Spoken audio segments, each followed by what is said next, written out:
I know where I be coming from when I say that we're God's chosen people and that we're not the same as every dark race. And I speak a lot about West Africa. Even though I haven't been, I've done a lot of history on the transatlantic slave trade, on the things that have happened to our people, and why there's such a disconnect. Now, the return to Ghana, the year of return was a big thing.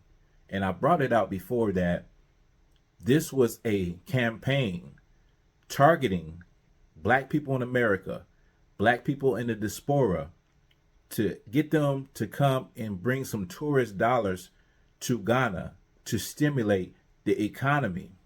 And it wasn't just tourism. A lot of people who had done very good for themselves up and left and relocated to Ghana. And I don't know what it is, but it seems like the algorithm is showing me a lot of black people that came from America and are disgusted with their experiences and how they've been treated. Okay? I'm not going to say too much. I'm just going to let you watch this sister give her breakdown of her experiences in Ghana. What we was saying is there are Americans coming over here being nasty, doing nasty things, and being bad to the locals. Now let me flip the fucking script, okay? Let's talk about the fact that we get abused over here too. Y'all invited us to come home, which by the thousands we did. We came running to Ghana. People sold their homes, moved out of their apartments, sold everything. Some people packed up containers and moved over here just to get over here and realize this is not our home. Y'all make us know in so many ways all the time that this is not our home. One, as you heard him, he called us foreigners. As far as you being pissed, corporate junkie, at the fact that she keeps calling us diasporans, y'all call us that. The Ghanaians call us that. We didn't make that word up. We didn't start calling ourselves that. We don't know that that's what y'all call the white people and the Chinese because we're not around them. But we know that that's what y'all call us. I ain't never heard the word before, Toby, till I came to Ghana. Okay. Y'all invite us home. Let's talk about what y'all do to us. Starting from the fucking before we get to the airport, we got to have a visa that we pay for to even enter our home. We have to pay to enter our home. We get to the air, we pay all this money for passports and visas, COVID shots at the time, to get here, and then we got to pay another $150 US dollars for another COVID test here in Ghana. That's Ghana doing that, not the US. That's y'all welcoming us home. We get to the airport, and as soon as you see a fucking blue passport, everybody's coming for us. Can you give me something small at the COVID place? You get to immigration. Can you give me something small? You get to baggage. Can you give me something small? A person grabbed a damn cart and put my bag on it and got mad because I gave him $5 US because I only had hundreds, because you come over here with hundreds to get the best, cash in rate. How about he looked at that and said, I don't want that. I said, what you mean you don't want it? I said, I want to know, what did you expect me to give you? He said, $10. I said, so you want me to give you over 100 CDs for picking up a bag, putting it in a cart? He don't know this is like my 5th time coming through the airport. Okay. Let's talk about the fact that I've been to Canada, Mexico, and almost every state in the U.S. And Ghana. I have never seen nowhere in any country or state where people have openly, it says $60 for foreigners, $30 for locals, okay? You go to Cocoon Park, and I don't remember the price. Let's say $200 for foreigners, because that's what y'all call us, $40 for locals. You go to the castle, it's $60 for foreigners, $10 for locals. I ain't never seen that nowhere. I ain't never went nowhere in the U.S., Mexico, and Canada where it said you pay, if you a local, if you're from here, you pay $3 for a Coca-Cola, but if you're a foreigner, you pay $8 for a Coca-Cola. I ain't never seen that nowhere except Ghana. All the airports I've been to, even when I accidentally ended up on the continent of Asia, which is another story, I ain't never seen nobody rush me in the airport, harass me, nothing. Nobody in the airport has ever asked me for no money for nothing. I ain't gonna say you, I have only seen that in Ghana. Now let's talk about the fact that y'all welcomed us home and how this process looks to me. According to y'all, the ones of us that were stolen, because first of all, we're not all from here. I don't care what you have been taught and what you have been told. All black and brown people are not from here, okay? So let's talk about the process of coming home. Me and my sister get stolen from our mother when we're 6 months, 5 years old. Somebody kidnapped us. However it happened, we got stolen from our mother, our birth mother and father. 20 years later, we're probably 26 years old now. Our mother finds us and she said, baby, y'all come home. I miss you. Come back home. Get out them streets where they don't love you at and come home. So we drive, take a taxi, however we get to our mother's address, we get there. But before she let us come to the door, she says, oh, welcome home. But before you come in, can you pay me $300 to enter the door? That's the visa to come home. So, okay, we happy to be home. So we paid $300 to our mother to step foot in her house because we're excited to be home to the motherland, okay? We get in there and now it's dinner time. And she has plates on the table for the kids that grew up in the house. And she has a plate on the table for me and my sister who was stolen years ago. And she says, oh, my daughters, because you didn't grow up here, my children get to eat free that grew up here. But because you were stolen and you're just coming back, I have to charge you $20 for a plate. So me and my sister, we're so happy to be home. We're confused. We pay her $20 for a plate. Okay. That's the cocoon shit. That's y'all giving us different prices for shit. Okay. Now we're at our mother's house and we're enjoying being there. We see something's a little weird, but we enjoy being back home with our mother. We decide we want to stay. And she goes, oh, you want to stay a little longer? You're going to have to pay me $1,000 every year to stay here. That's the residency.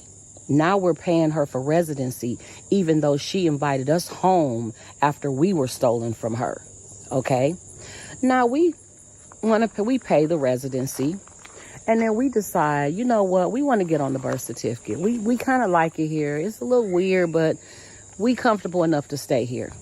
And she tells us, oh, in order for you to stay here, I have to put my name on your birth certificate.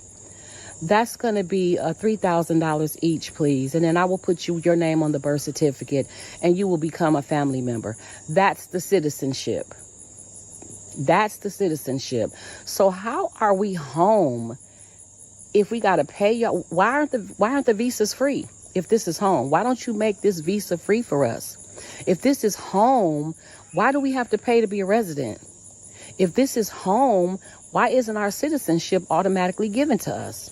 Why did I have to pay in 2021 960 CDs for a green card, for a Ghana card? My husband didn't pay nothing.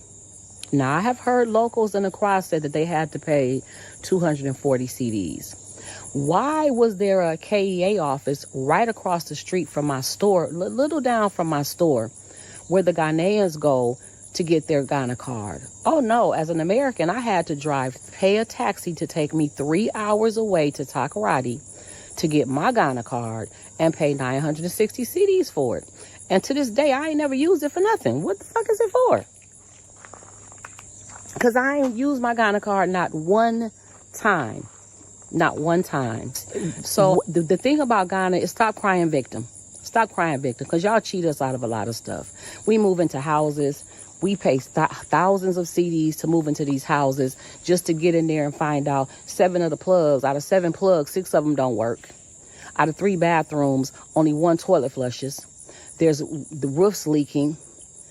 There's snakes everywhere. There's lizards all over the house. And then once the landlord gets your money, you don't see his ass no more. What you hear is, I'm coming. I'm coming. So let's talk about how y'all abuse us. Again, though, Ghana, stop playing victim. Y'all know what y'all do, and y'all know we're speaking the truth. Y'all got people walking around scared to speak the truth. Why? You say shit like, get out our country. Oh, motherfucker, I am one step from getting the fuck out this country. Trust me. And I know there's a lot of people here that genuinely do love me, that's around me. So I'm not talking about y'all. They're strategically trying to steal Ghana. We are complaining because y'all give us shit to complain about. Y'all treat us different from the Chinese and all them people. Not a damn... See, I'm in Ghana. It's that quick, the lights is out. Hold on, let me get my little emergency light somewhere around here. Anyway, here's the deal. Y'all telling us to go back to America. A lot of Americans have got the fuck out of here. They already gone. Americans are leaving here just like we came by the thousands. We are motherfucking leaving by the thousands because we are not welcome here. We don't feel welcome here. And this is not home. Everybody did not come from here. So for y'all say go back home, we are going back home. I'm one motherfucking step from getting the fuck out of here. And I fell in love with Ghana. I really, really did. But I hate the fact that I go out and I try to buy fabric or food or anything, and some people looking at me nasty, face all scrunched up and shit. Motherfucker, I'm finna give you some money. Can you just sell me what? Can you say hello, good morning, welcome, and give me some eye contact or any fucking thing? No, this is how y'all treat us. But y'all want to act like y'all the motherfucking victims all the time. How about I go into a meat store one day and the man damn near cussed me out because he pretty much got mad because I didn't want to buy his goat meat. I don't eat goat meat. I came there for beef, to get a piece of beef and ground my beef and get some oxtails. But because I didn't know what I didn't know the oxtail was the cow's tail, I asked for the foot for the cow's leg and it didn't look right and I said no. But this man was very disrespectful to me for no fucking reason. I didn't do shit to him, wasn't saying shit to him. I wasn't minding none of his business. You got mad because I wouldn't buy your motherfucking goat. I didn't come there to buy goat.